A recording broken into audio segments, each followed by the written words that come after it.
Hello and welcome to the Matt's Movie Reviews podcast. I am your host, Matthew Pejkovic, and this is episode number 611, releasing June 14 in select theaters across the US and on demand is Ride, a modern-day set western that tells the story of a desperate retired bull rider who teams up with his estranged son to raise money for his daughter's cancer treatment, no matter the cost. Starring C. Thomas Howell, Annabeth Gish, and Florrie J. Smith, Ride is a gritty crime drama that authentically portrays the world of the modern day cowboy and how an uncompromising healthcare system can push a family to breaking point. And joining me now is the film's director, writer, and star, Jake Allyn. Jake, I thank you so very much for joining me today. How are you? Thank you, and congratulations on 611, you said? How many episodes? 611. Yes, sir, Okay. 611. And I mean, but congratulations, it all goes to you, Jake. I mean, what you've done here is just really incredible. From what I understand, an 8-year journey, right? I know that since you were a kid, you and your brother Connor, you like guys like to make, films when you're younger, messing around and such. But this kind of initial inception of this idea 8 years ago, you wanted to make kind of like a rodeo film, which is kind of like a rarity. Like I can't really think of many of them. 8 Seconds with Luke Perry, Yep. maybe Urban Cowboy with John Travolta back in like the late 70s, maybe. But you and your best friend, John Placé, who's also in the film, he plays your brother in the film. You guys write this script. What is it about the rodeo film, that world, that really kind of spoke to you as a filmmaker and storyteller that you want to bring that world and the people within it to the big screen? I mean, for me personally, I felt like it was, yes, a wonderful, exciting, awesome commercial sport that doesn't get enough stories about as a sports movie. But then I also felt like, wow, this rodeo is so special because it's not just a sport, it's a way of life. Mm. And I felt like that is kind of the missing factor of a lot of movies that have some rodeo element. A lot of times rodeo will be like the backdrop of maybe a character's backstory, or there'll be a scene at a local rodeo in a different kind of movie. And I always felt like, wow, why aren't we just living in that world for 2 hours? I don't get it. It's so interesting and compelling, and there's so much to it and all of that. And I remember I love the film Dallas Buyers Club. It's one of my favorite movies Mm. ever. And it starts at a rodeo. He's a, gambling, a hard drinking bull rider. And I remember it's a beautiful movie and it goes the way it goes. It's a true story. But I remember going, I kind of just want to watch the first 10 minutes for 2 hours. I'd kind of like to see Ron Woodruff for 2 hours in his rodeo world. And, I was also a big fan of Friday Night Lights growing up, the football story.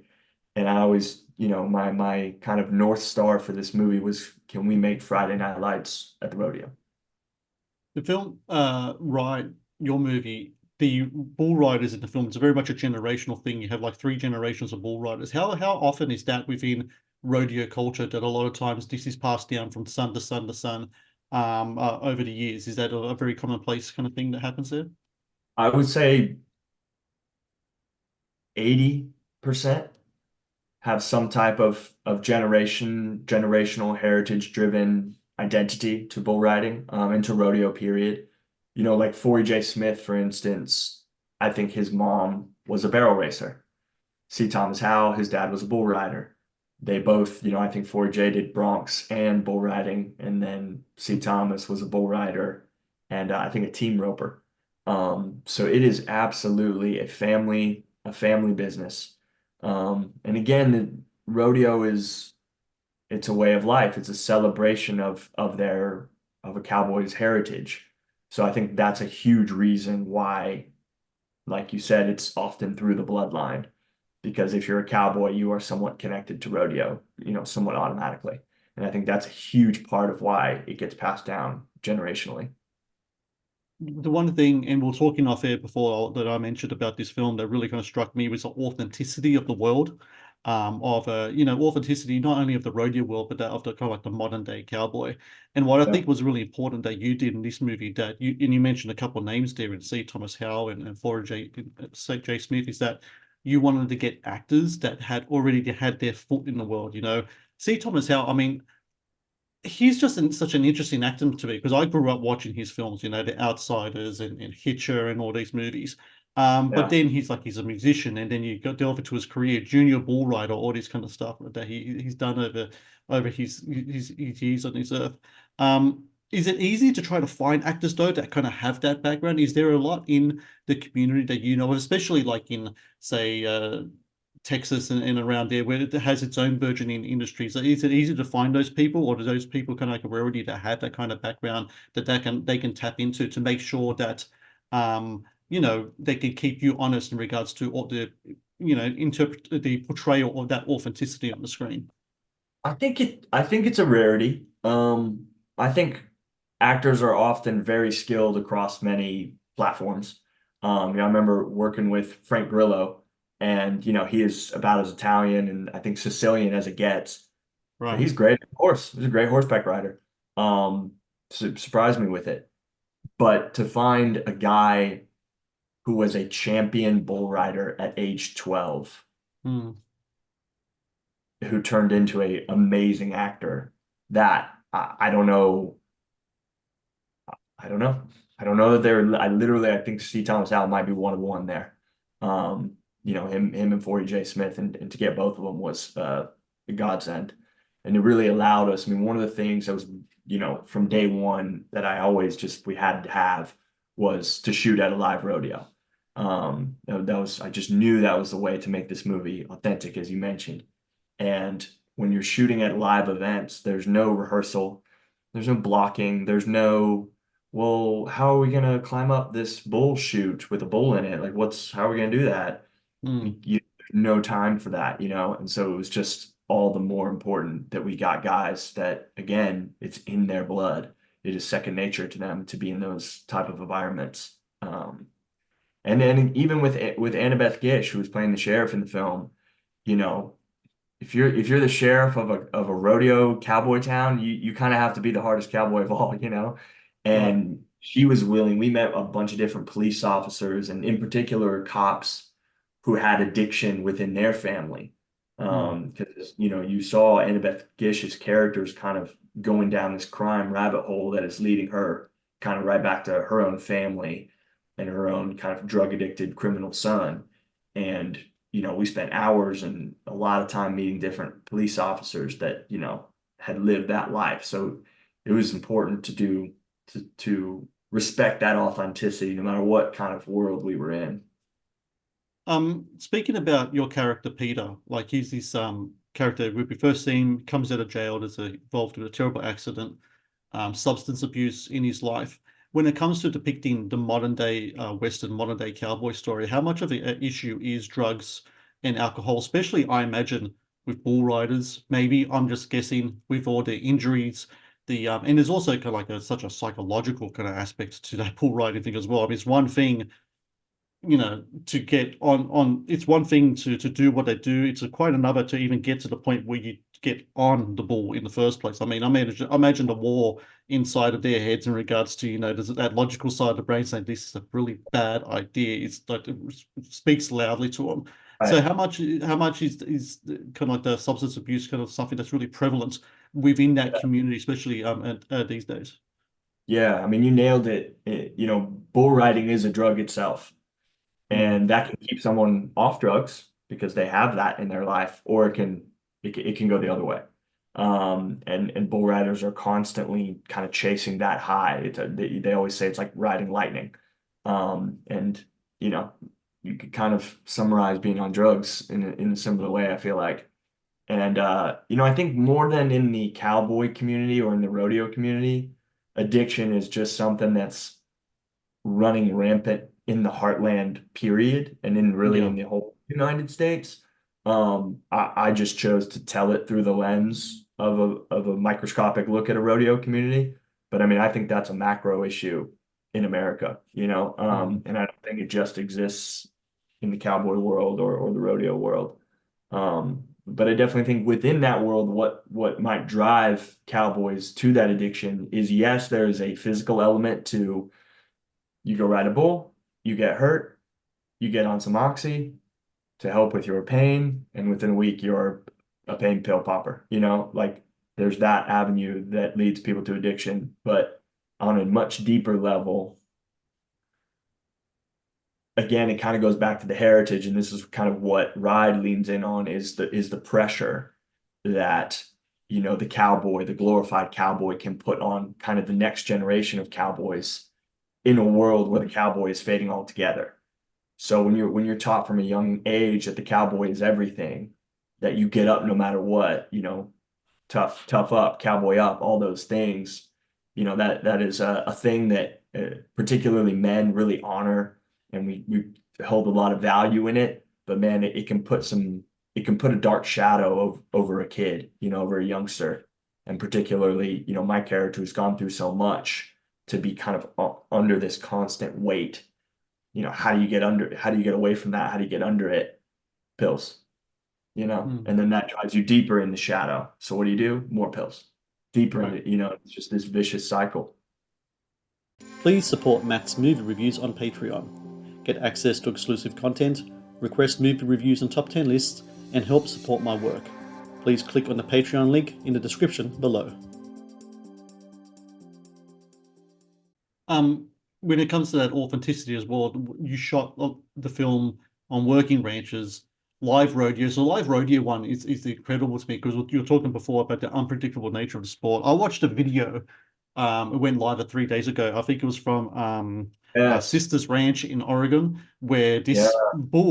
the bull jumps the fence, Jake. I mean, this is just crazy. Like, I mean, it's like kind of like the worst situation you can think of. And I was reading the Yeah. interview with for Jay Smith, and he was talking about it's like, oh, that happens more than I've seen that happen more than once. So when you put kind of like a filmmaking aspect to that, and you're shooting kind of like in live rodeos and stuff, how much can you kind of make sure you put it in as much a controlled environment as you can, and how much are you leaving opportunity open for the unpredictable nature of these animals? Because, while your actors, of course, are going to follow the instructions of cut, action, etc., these beasts aren't going to follow those rules. So what's that kind of like, having that kind of unpredictable wild card aspect to the whole live rodeo setting?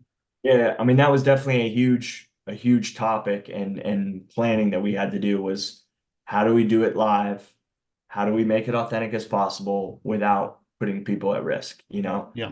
And it's constantly getting the cameras as close to possible while also being, you know, behind the shoots, behind the bars. Um, and you know, my hat's off to the camera team, especially because, you know, they have less peripheral vision, you know, because they're going like this and they're kind of focused, whereas the actor kind of has more flexibility. So I always felt like, you know, people always want to talk about the actors are in the danger position, you know, which is Mm. true. But you know, I always felt a lot of love for the camera team for really, you know, going for it with me in those circumstances. But I mean, I think that was another crucial part of like having Forey J. Smith, because he's a real cowboy, and he's playing wrangler and he's playing animal coordinator while he's acting, to be Mm. able to say, hey, camera, scoot back, scoot back. You know what I mean? And he was kind of playing that role while acting, which I just thought that was also just like so cowboy. You know what I mean? Yeah, right. And keeping people safe while also doing his job and never asking for thanks, you know? But yeah, that video was wild and very sad to see.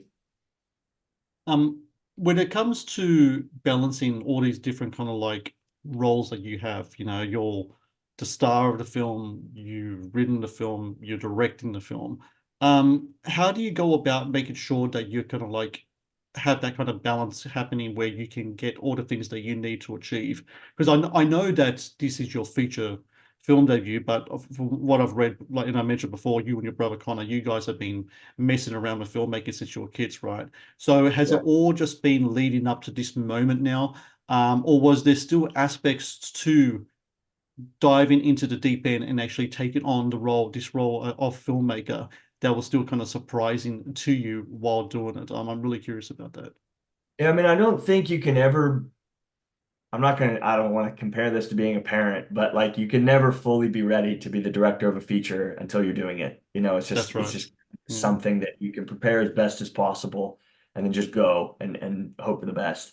Um, I think one thing I definitely have suggested to other first-time filmmakers even if they are an actor as well or not, is like make that first one if it's an indie. I think that's the one where more importantly than ever, it should be about something you're so passionate about. I Mm, constantly found whatever shortfall I might have had in my kind of experience level as a director, I made up for tenfold in just being so in love with the movie that we were telling. And I think above all, no matter what, the director has to be the most excited, driven, passionate person on set. It just has to be that way. And if you have that, it doesn't matter that much if you don't know the difference between two lenses that your DP is suggesting. I think passion conquers all. I definitely tried. I was wearing so many hats that eventually I took all the hats off, and my one hat that I was wearing was just let's make a good movie. right. And tried to just do that and not be like, I'm going to speak to you as a director and now I'm going to do actor. I was just there making a good movie at all times. You know what I mean? And I tried kind of not to delineate like this is me talking to you as a producer. This is me writer. I tried to do it all at once. And I actually found that made it all much easier. The film is set in Stephenville, Texas, which is kind of it's a cowboy capital of Texas, right? It's shot actually in Tennessee, right, in Kentucky. When it comes to have depicting Stephenville on screen, um, how much work goes into finding the locations that you need to try to get that Texas air to the movie? And did you get a chance as well to even go to Texas itself and kind of like do a little bit of filming there as well? Or Oh was it yeah. mostly just where the Tennessee Kentucky aspect of the film? Yeah, I mean, to answer your question backwards, I certainly went to Stephenville a couple times. It's such a specific place Mm, um, that, I'd kind of grown up nearby and wanted to make sure, again, authentically captured. And then I also spent a lot of time in Lockhart, Texas with my stunt coordinator and cowboy coordinator, this guy, Jody Stelzik, who's former bronc rider. And I lived with him for a while in his back trailer and we would just bull ride in the morning and train and drop barrel and do all these different things. And again, kind of going back to like the multiple hats thing, that was so great because I was there as an actor trying to prepare for a role as a bull rider, but meanwhile I'm hanging out with him and all his cowboy friends right. and they're just dropping all these great stories and knowledge and research on me as a writer. So I'm in there writing every night in the trailer, and then we're doing the bull riding. So I'm getting to see again how these guys move around the chutes. And again, going back to like, all right, so we'll be able to do it safely by here's when we'll do the switch or whatever. So that was a huge part, being in Texas and training down there was just just so helpful. I mean, I can't describe how helpful it was. And then the locations part, especially with a Western, I mean, the world kind of is the main character. Yeah. And if you don't have those locations dialed in, it, your main character, your world doesn't have depth, doesn't have grit. We kind of wanted this cloud to be hanging over this whole world. And yet there's still a resilience there that lives in the heartland. We told a gritty story, a hard story. Again, we talked about addiction in the heartland and all those elements, but what is so beautiful about those places is the resilience that lives in the rust, knocked down, but they're getting right back up, and that's the world that we wanted to depict.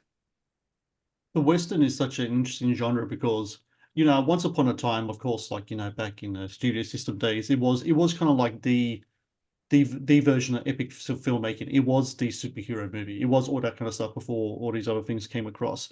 And it's really Yeah. interesting to see over the last decade, especially how the transition has happened, where a lot of kind of like Western set films things have gone to the small screen, TV screens.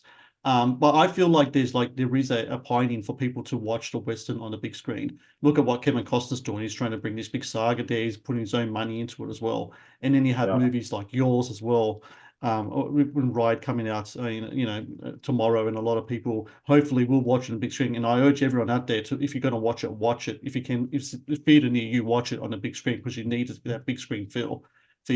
Um, what is your kind of like feel in regards to the Western genre as a big screen experience again? Because I think the thing that's kind of missing in a lot of movies these days is that people want authenticity in their movies. That's just kind of been missing. Like escapism's cool, escapism's fine. Like you look at my posters behind me, you see a lot of escapism, right? But when you, a lot of think one of the things that's missing a lot of times is people need to be teleported to worlds that are within their own confines. And I think the Western kind of does that because it's kind of like the environment's there, big spaces, but it's also really grounded stories as well within that. Is it your hope as well that hopefully movies like yours and like others as well could maybe bring the Western back to the big screen? Because I think Westerns could be very much the kind of like the avenue to maybe get people back into cinemas because I think it can happen once before, and I think it can happen again. I think it's really important that the Western be kind of like part of that formula to bring people back in Yeah. cinemas again. Yeah, I mean, absolutely. I mean, you mentioned about escapism, and I would hope we're getting to a point where escapism doesn't have to be, the thing. I hope escapism can be. You mentioned early on, when we were just starting to talk that you didn't know much about the rodeo, but you felt like you were at one for 2 hours, and you felt Exactly. in Yeah. that world. And I would argue that that is escapism. Escapism can be realism too, I think. Um, and as far as, I mean, I just have to say with guys like Kevin Costner and Taylor Sheridan and what they're doing and have been doing for decades in the Western space, it paves the way for movies like this. I can say factually that there is no ride without Yellowstone, Kevin Costner, Taylor Sheridan. It just doesn't happen, doesn't exist. Um, and it's because of those shows finding big commercial success beyond what many would consider some niche Western audience that allows people to take chances on a rodeo movie. And so I do think it's coming back for sure. And I think there's a romance and relationship with the land and animals and the atmosphere that people are longing for in a world of digital and screens Mm. and all that stuff. Again, it goes back to like escaping into a very realistic world. You know what I mean? So yeah, I hope to be a small part in that movement. The Matt's Movie Reviews podcast is brought to you by TeePublic. TeePublic is the world's largest marketplace for independent creators to sell their work on the highest quality merchandise. With over 1.2 million designs, TeePublic is sure to have something you'll love. Final question here, Jake. Margate House Films. This is the production studio you and your brother put Yeah. together. And the cool thing about it is that, and I made mention to it before, you and your brother, when you guys are kids, you mess around, you make stories. He put like firecrackers on you and like make you run off and catch stuff and all that. My kids, I got two boys, ages 12 and 9. And they have started getting into filmmaking. I got a little digital camera. I give them the camera. I go, you guys make your worlds, and they get their worlds and they make their stuff and all that. And it's one thing where like your kids and you make believe and all that stuff. It's another thing where when you're an adult and you're still working in that space, you're doing make believe, you're doing it with your brother. How awesome is it that you and your brother now are making films together? You're out there doing it, and also you're making the films that you guys want to make. Your brother's making great films. You're making Ride now. That's out there. I'm sure it would have been. I'm sure deep down inside, when you think back to all those days when you guys were just messing around and just making stories, how awesome is it now that this is what you guys do for a Yeah. living? I think that's cool.